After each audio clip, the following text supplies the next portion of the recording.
حضرت سیدہ زینب نے پوچھا امام حسین سے کہ سارے زمانے نے روکا ہے، ٹھیک ہے آپ حق پہ ہیں، یہ بھی سب نے کہا ہے آپ حق پہ ہیں، پر روکا بھی سب نے، آپ روکے کیوں نہیں؟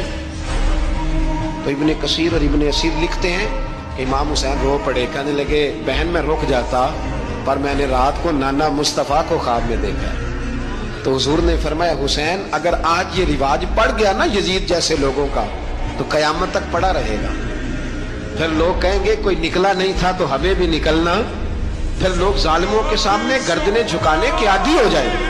میں کہتا رہتا ہوں، کہہ رہا ہوں، کربلا کی جنگ کفر اسلام کی جنگ نہیں، کفر اسلام کی جنگ نہیں کربلا کی، کیونکہ یزید تو بڑا پکا نمازی تھا، خطبہ دیتا تھا وہ تو۔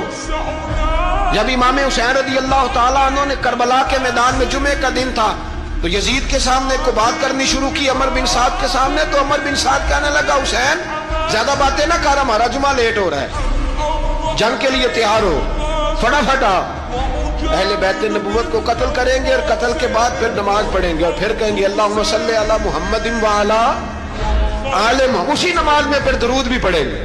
یہ کیسا مرتبہ ہے، کیسا انداز ہے، دوستی قاتل سے بھی مقتول سے یارانہ بھی۔ امام حسین نے حر بن یزید امام حسین سے کہنے لگا مجھے حکم ہے آپ کو روکنے کا، آپ آگے نہیں جا سکتے۔ امام صاحب نے فرمایا وجہ زمین اللہ کی ہے، اس نے کہا آپ بیعت نہیں کر رہے، یزید کی حالات آپ کے حق میں درست نہیں ہیں، آپ نہیں جائیں گے۔ امام روک گئے۔ ظہر کی نماز کا وقت ہوا تو حضرت علی اکبر امام حسین کے بڑے صاحبزادے انہوں نے اذان ظہر پڑھی تو حر بن یزید کے لشکر نے امام حسین کے پیچھے نماز ادا کی۔ کہا بھئی تم مقابلے میں آئے ہو نماز پیچھے پڑھتے ہو؟ کہا حضور مقابلہ تو تلواروں سے کر رہے ہیں پر ہمارا دل تو مانتا ہے نا کہ مصطفیٰ کا نواسہ بڑی شان والا ہے۔ حر بن یزید نے 3 نمازیں لشکر سمیت امام حسین کے پیچھے پڑھی ہیں، 3 نمازیں، ظہر اثر اور مغرب۔ پھر امام حسین کے سامنے شرائط پیش کی کہ آپ کو یہاں گھیر لیا گیا ہے، یہاں آپ بیعت کریں گے، یہاں پہ جنگ کریں گے، 2 ہی باتیں۔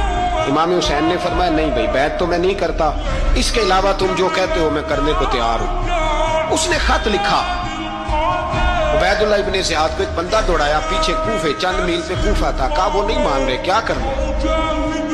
تو حسین ابن علی ہے، میں زیادہ دیر انہیں روک بھی نہیں سکتا۔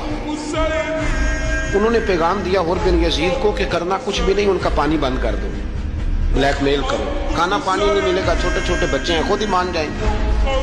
حضرت امام علی مقام کے بارے میں حر کے بعد جب یہ پیغام آیا تو حر کہنے لگا میری طبیعت نہیں مانتی حسین پر پانی بند کروں، دل نہیں مانتا۔ جب یہ لفظ کہے نا دوبارہ تو پھر عبید اللہ ابن زیاد نے عمر بن سعد کو 10,000 آدمی دے کے بھیجا، کہا حر بن یزید لچک دکھا رہا ہے حسین کے حق میں۔ ایک رے کا علاقہ تھا، بڑی وہاں فصل ہوتی تھی، لوگ کوشش کرتے تھے وہاں کا گورنر بننے کی، کوشش کرتے تھے۔ تو عبید اللہ ابن زیاد کہنے لگا تمہیں رے کی گورنری ملے گی، سب سے سرسبز و شاداب علاقہ، تمہیں وہاں کا گورنر بنایا جائے گا اگر حسین کے خلاف لڑو گے۔ یہ اتنی زبردست ہوتی ہیں گورنریاں کہ گورنریوں کے لیے لوگ نسل رسول کے خلاف بھی نکل آتے ہیں، یہ اتنی تگڑی ہوتی ہیں، اتنی جلدی وفاداریاں بدلتی ہیں۔